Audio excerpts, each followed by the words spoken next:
town of Hunstanton marks the beginning of the Norfolk Coast Path section of the National Trail. The route to Cromer starts along the cliff tops, passing the ruined St Edmund Chapel, Hunstanton Lighthouse and the Lifeboat Watchtower. Once on the beach there are a couple of options, with it being firmer underfoot closer to the sea. Once past the signpost marking the end of the Peddars Way, the route makes its way towards Holme-next-the-Sea National Nature Reserve. Following the sea bank, the route passes Thornham before taking a detour inland to eventually come round to Brancaster, where the edge of the marshes are followed past Brancaster Roman Fort and on to Burnham Deepdale for an overnight stop.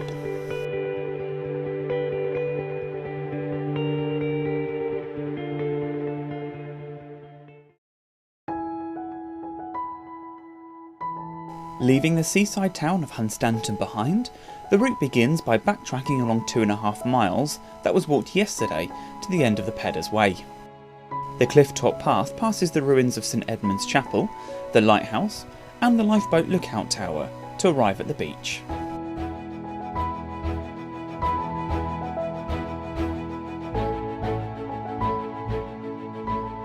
I've decided to keep closer to the sea to avoid most of the softest sand and have something a little firmer underfoot to walk on.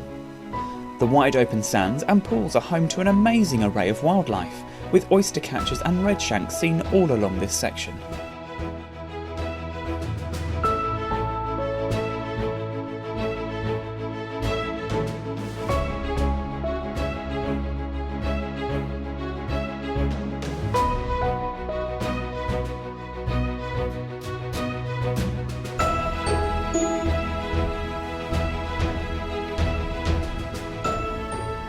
After about a mile, the route leaves the beach and heads slightly inland to the signpost that marks the end of the Peddars Way.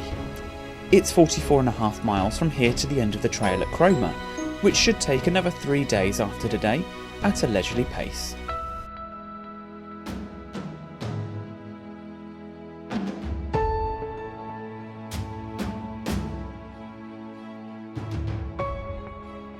Shortly after the end of the Peddars Way, the path becomes much firmer underfoot as a hard track is followed along the top of the sea wall. The path leads all the way to Holme-next-the-Sea, a large nature reserve owned and managed by Norfolk Wildlife Trust and home to many rare species and amazing wildlife.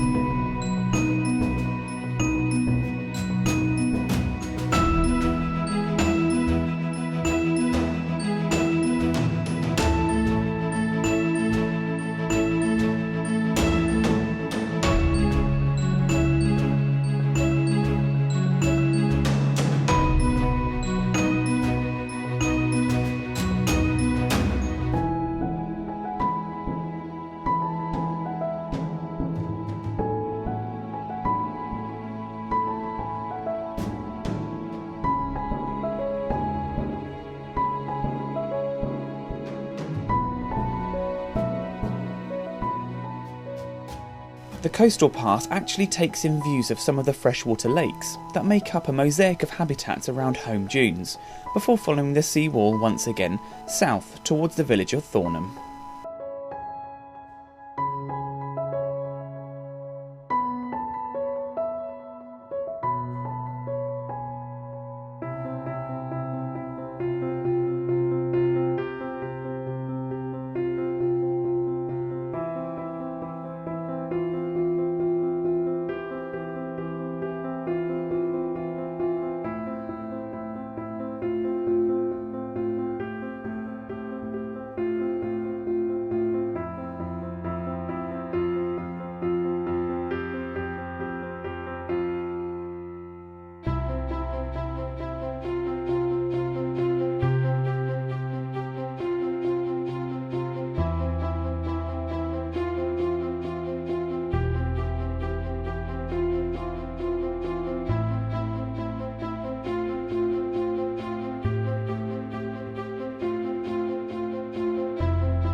Thornham Church of All Saints dates back to the 13th century, with alterations in the 15th and 19th centuries. Just round the corner from the church is the Chequers Inn, which dates to the mid-17th century and offers food and has comfortable rooms, providing the perfect place for a stop if starting out from Sedgeford earlier today instead of Hunstanton.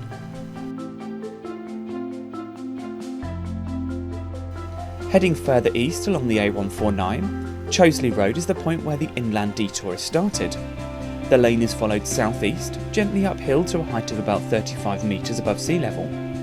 The occasional break in the hedge line allows for some lovely views over the fields and back to the coastline.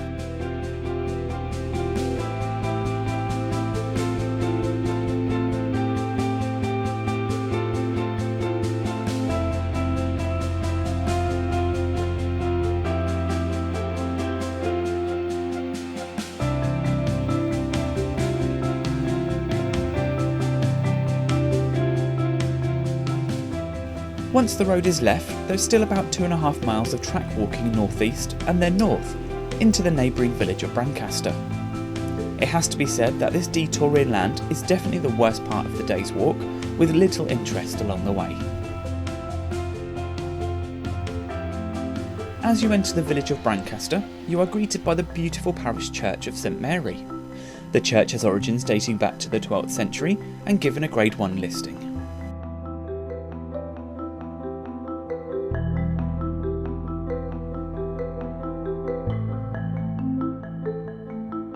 The coastal path follows a boardwalk on the edge of the village and marshes, as it progresses east in the direction of Cromer. After about half a mile, there's an optional little detour to take a look at Brancaster Roman Fort. The Roman fort of Branadunum dates to between 225 and 250 AD and replaced an older fort on the same site. Although only earthworks and crop marks remain, there are reports that stone walls remained in situ on the site until the 18th century, when they were demolished. Other crop marks around the site show the layout of the Beghaus, the civilian settlement that grew up around the fortification.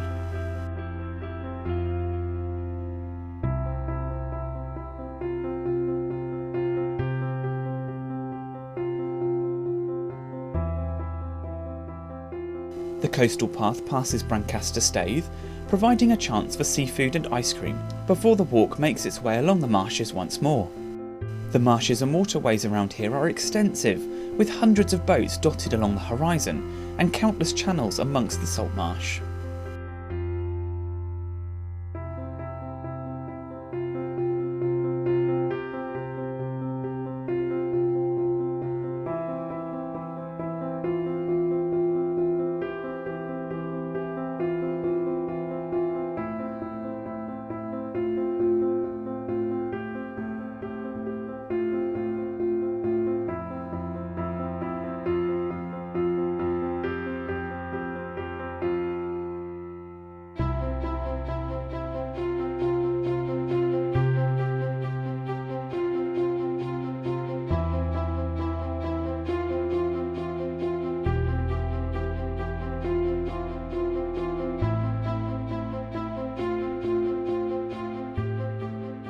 Turning inland into Burnham Deepdale, there is a chance to see the village church, with its rare late Saxon round tower dating to between 1050 and 1100.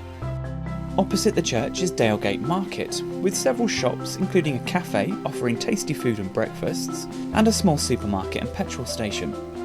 Located next door to the petrol station is Deepdale Hostel and campsite, providing suitable overnight accommodation. The second day along the Norfolk Coast Path begins at the village of Burnham Deepdale and heads out along the top of the sea wall. The long sweeping path passes Burnham Overy Mill to arrive at Burnham Overy Staithe and rejoins the sea wall, making its way straight to Holkham Bay.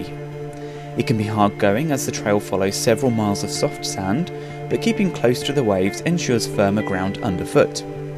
Passing Holkham Gap, the trail keeps to the south of the pine woodland to arrive at the coastguard station north of Wells. The straight path then heads south, leading into the bustling town and harbour. The Deepdale Cafe can set you off with a content and full stomach today, and with only 11 miles to complete, there's no need to rush this lovely day's walking. Setting off along the sea wall, there are some lovely views over the salt marshes, with dozens of narrow channels teeming with wading birds and wildlife.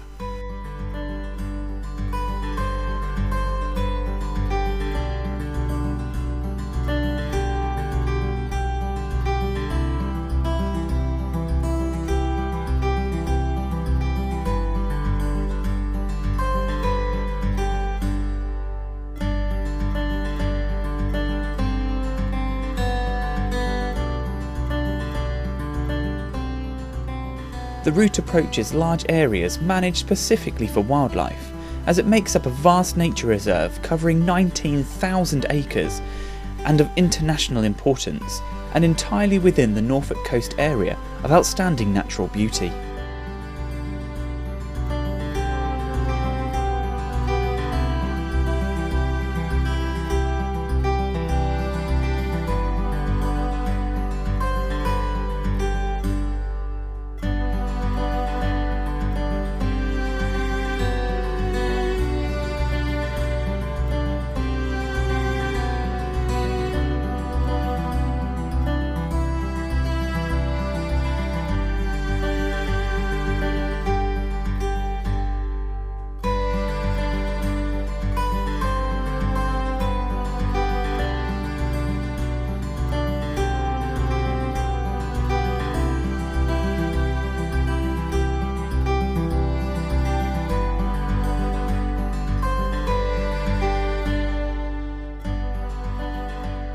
The Norfolk Coast Path briefly heads off the sea wall and aims for Burnham Overy Mill, a Grade II listed building dating to 1816. Burnham Overy Staithe is a beautiful traditional coastal harbour, offering a potential overnight stop for walkers planning their own itinerary, and the perfect place to stop, rest and watch the changing skies.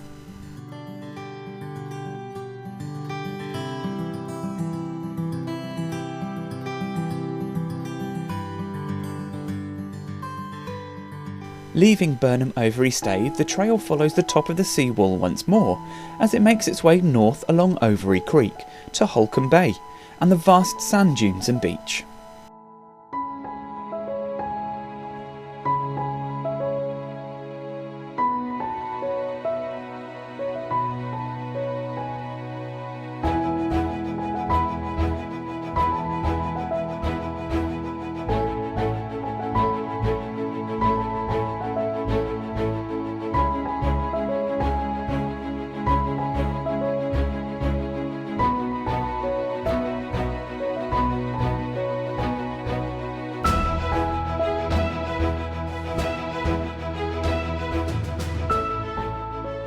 The next section onto Holkham Gap is pretty tough, as 2 miles of sandy beach is followed. Keeping closer to the waves ensures firmer ground underfoot, as does keeping close to the pine woodland once reached.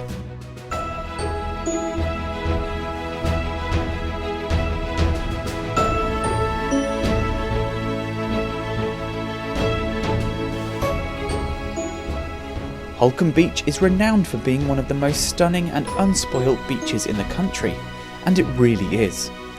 The lack of facilities and commercialisation really adds to the charm of this beautiful place, and during the summer months it can be overwhelmed with visitors.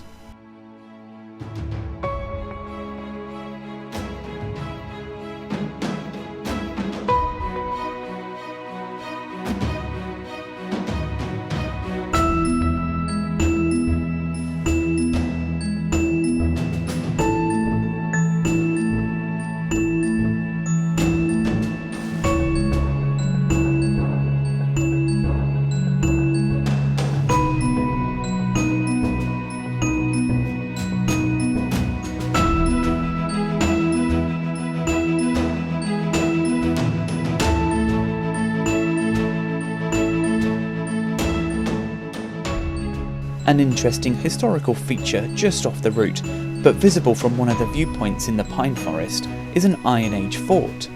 These are rare in Norfolk, and the only remains are earthworks marking the boundary to the site.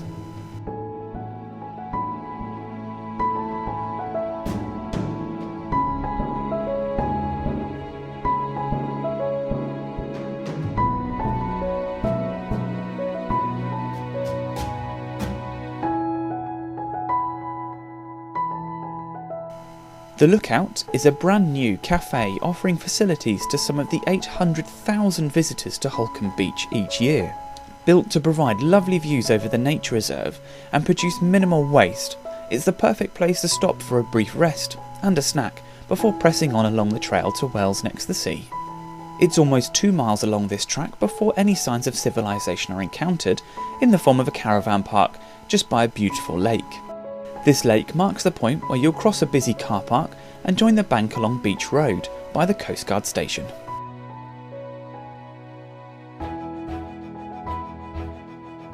The bank is a dead straight path and, as you can see, during the summer holidays is crowded with people and almost mimics a long queue into the town of Wells.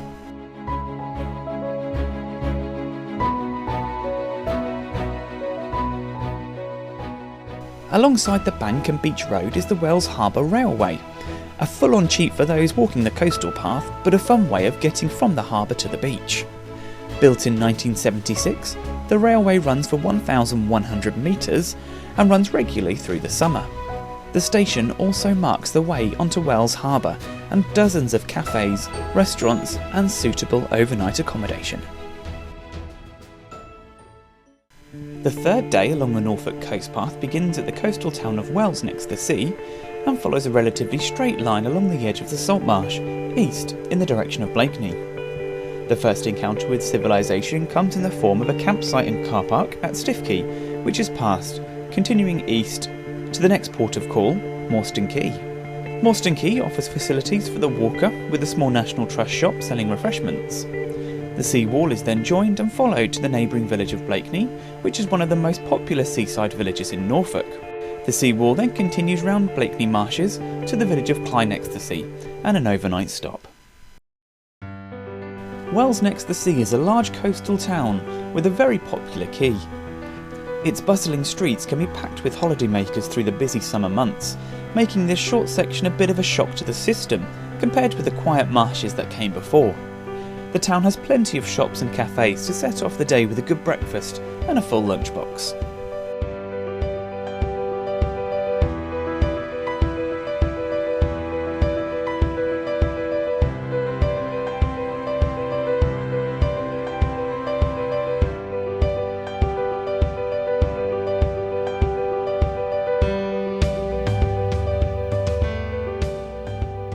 Following the lane along the quay, the route quickly heads away from the crowds once again, with views over the creek and surrounding salt marsh before joining the sea wall.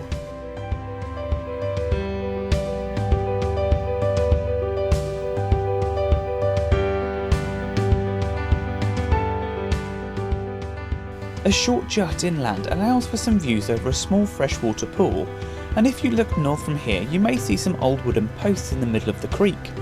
This used to be a footbridge for a public footpath, now lost and replaced by the sea wall. A short section through the trees leads back to the open marsh, which is followed for several miles before civilization is next encountered.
A brief and unexpected encounter with tarmac indicates the site of a World War II anti-aircraft training camp and Cold War military installation.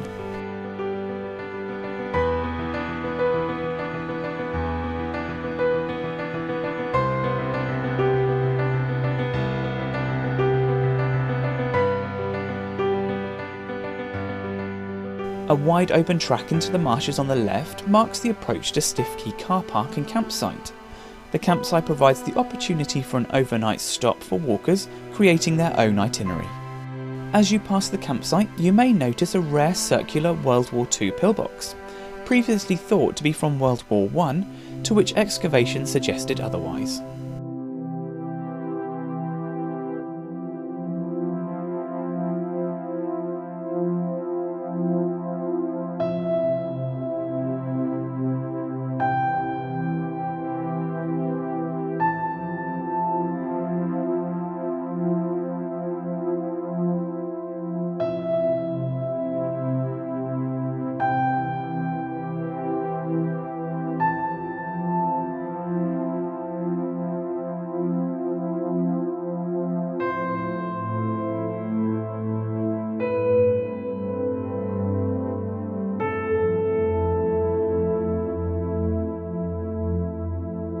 Continuing the progress east, there is a short turn inland around Fresh's Creek, with several pools to the right along the River Stiffkey. This is a great place to sit up on the sea wall and watch the wildlife enjoy this beautiful area.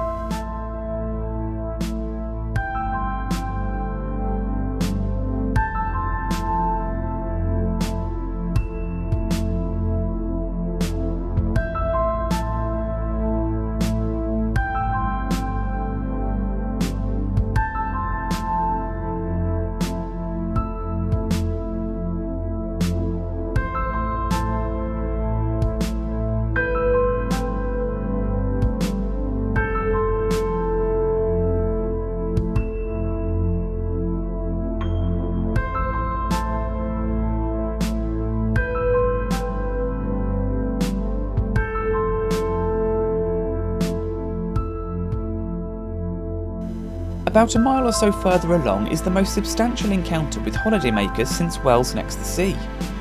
Morstan Quay is owned and managed by the National Trust, with a fantastic lookout tower offering views over the surrounding marshes, as well as light refreshments at the tiny shop serving snacks and drinks.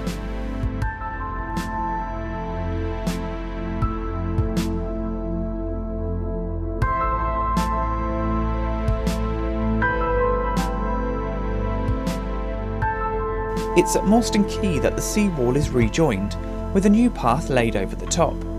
It's easy walking with lovely views over the marshes once again, as you stride your way east to the tourist hotspot of Blakeney, which edges ever closer with every step.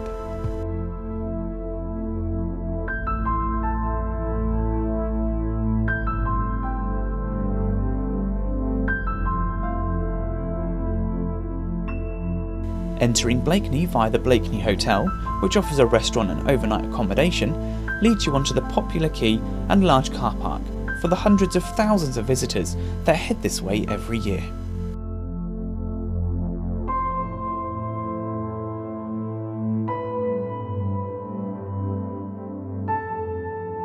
Sitting just back from the car park is Blakeney Guildhall, in the care of English Heritage.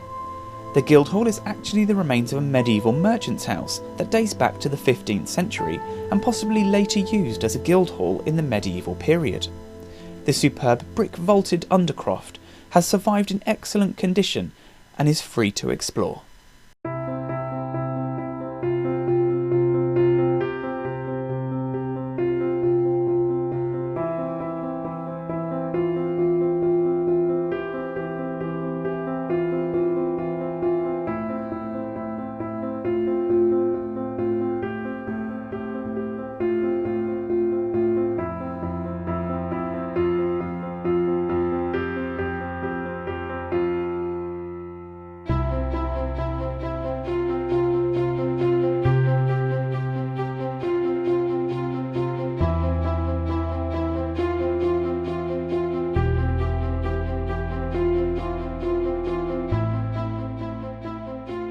The final push to Cley-next-the-Sea follows almost 3 miles of the sea wall, as it takes a long sweep around Blakeney Marshes. You will pass an old wooden boat wreck of unknown date, but so close to the path it's almost irresistible to head off the trail and explore. As you reach the corner of the marsh before turning south towards Cley, there is an information board with details of a hidden historical feature lost amongst the grass. Blakeney Chapel occupies a small island to the north of the coastal path. Old maps list this as chapel ruins, whilst excavations that took place in 2003 and 2004 showed it was used for domestic and agricultural purposes. It is possible that later in the chapel's life it was converted into a Warren Lodge and stands as the current theory. From here the path continues south along the sea wall straight into the stunning coastal village of Cley-next-the-Sea, for a quiet overnight stay to prepare for the final day along the Norfolk Coast Path.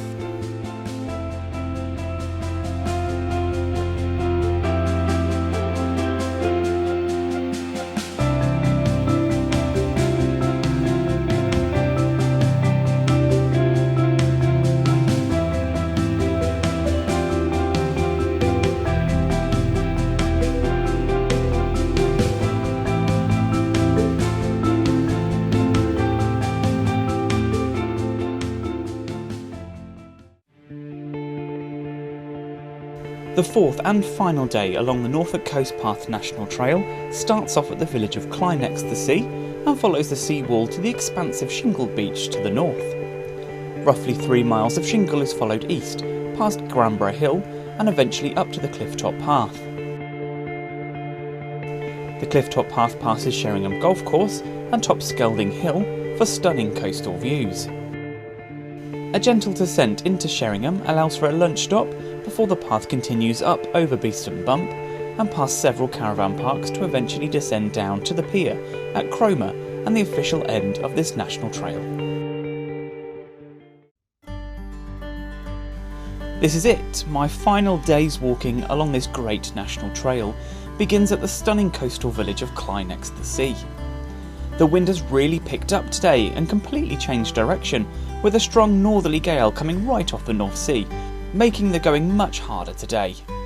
But to start with, there is the beautiful Cley Mill to enjoy.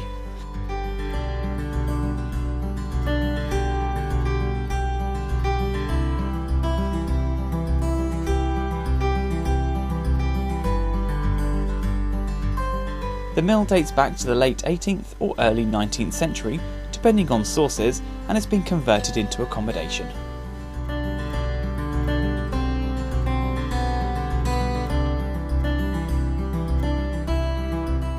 For those exploring the coastal path with a little more spare time, should certainly look at the Norfolk Wildlife Trust Cley Marshes Nature Reserve.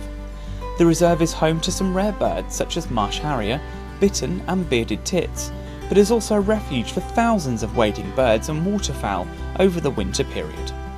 The National Trail actually heads along the western and northern edge of the nature reserve, allowing for plenty of opportunities to stop along the coast and watch the reeds and marsh for these elusive and endangered species.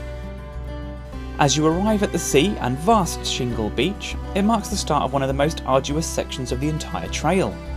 Just over 3 miles of shingle awaits, with only brief moments of respite, and to be honest, it's tough going and progress is slow.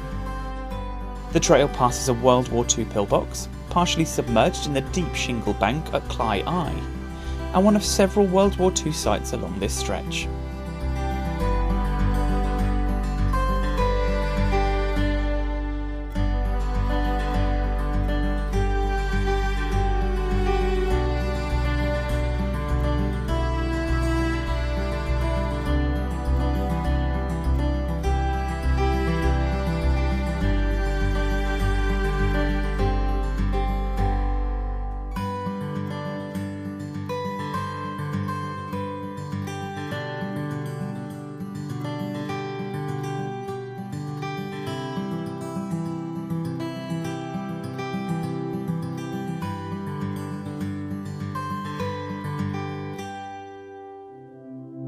Roughly 2 miles along the shingle, a small grassy hill is encountered called Little Eye. It seems that along this stretch of coast, the term Eye refers to a small island or hill, as with Blakeney Eye yesterday and Cley Eye earlier today. Little Eye has some substantial World War II remains, including a gun emplacement, pillbox, and other remains on the summit.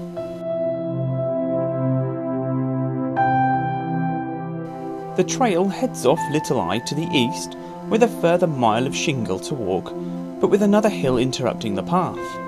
This tiny hill is Granborough Hill and stands about 30 feet above the surrounding beach and marsh, and owned by the National Trust. The views back along the shingle are beautiful, and to the east you can make out the final stretch of shingle before the trail starts to head up the Clifftop Path.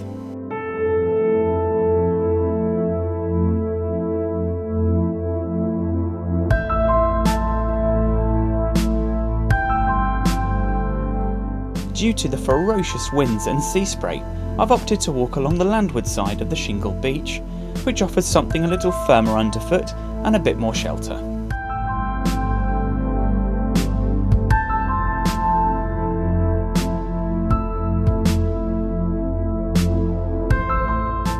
As the trail starts to leave the shingle beach, it passes the World War II remains of Waybourne Camp, and now in the grounds of the Muckleburgh Collection.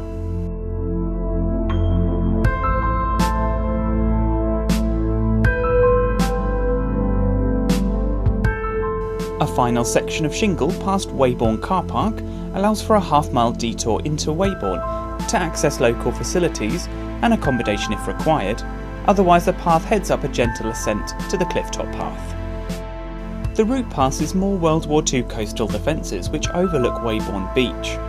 The surrounding cliffs show the true force of what the crashing waves can do to the crumbling North Norfolk Cliffs. As you stride out along the clifftop, take a look inland and you will see the mid-19th century Waybourne Mill, which was last used in 1916 and converted into a house in 1920.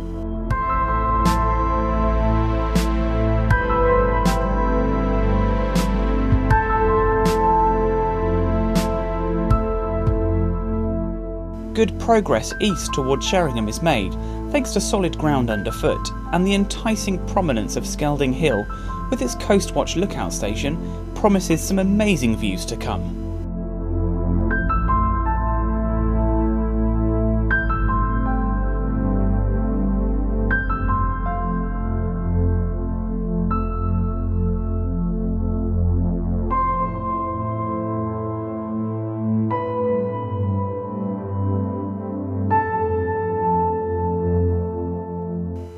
Skelding Hill doesn't disappoint.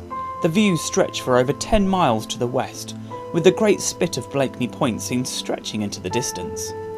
Heading east, the view really opens up over Sheringham, the largest settlement since Hunstanton, some 40 miles back, and offering visitors plenty of facilities and worthy of a leisurely exploration. From this high point you can also make out the next hill on the other side of town, Beeston Bump, but first let's take a look down at Sheringham.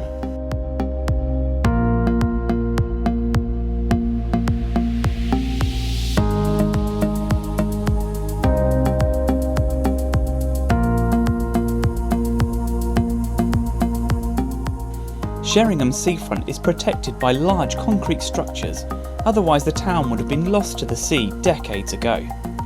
Facilities are plentiful and easily accessed, with some right on the seafront itself. Just as you head along the promenade, you will pass Sheringham Museum, which explores the rich history of the town over the centuries, and absolutely worth a little stop.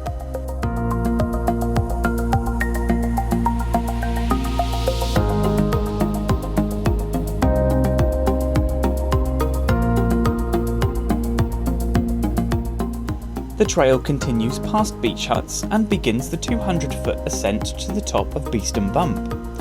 The start is up a staircase away from the beach, followed by a gentle tarmac path, which turns into a footpath gently climbing to reach the Ordnance Survey triangulation pillar. Beeston Hill, or more commonly known as Beeston Bump, with its 63-metre high summit, offers superb views over Sheringham and west along the coast. On the summit is the base of a World War II observation post and several benches to allow walkers to enjoy this fantastic panorama. East from the summit, the view really opens up, with a bird's eye view over East and West Runton, and in the distance, the end of the walk, with the church tower marking the seaside town of Cromer.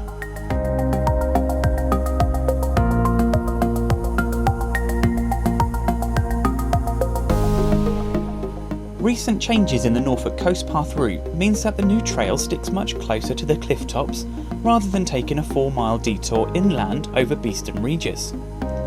This does mean that the walker misses out on a county high point at Beacon Hill, but the new route is just as enjoyable, following field edges along the cliffs and the option for refreshments at East Runton.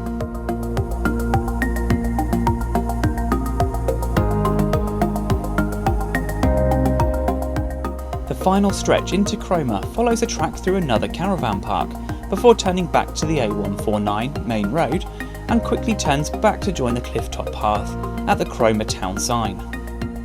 As you reach the clifftop path for the final time, there is a view that every walker on this route looks forward to. Cromer Pier can be seen just around the cliff edge, and with every step the bustling town moves closer. The Cromer promenade is followed past several gardens to arrive at the pier and the original ending of the Peddars Way and the Norfolk Coast Path National Trail.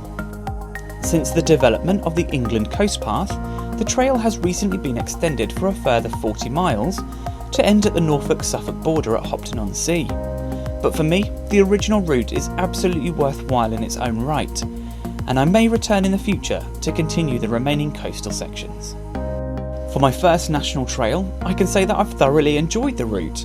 With its varied landscapes, rich history, wild windswept places and dramatic coastal scenery, it's a route that can be enjoyed again and again.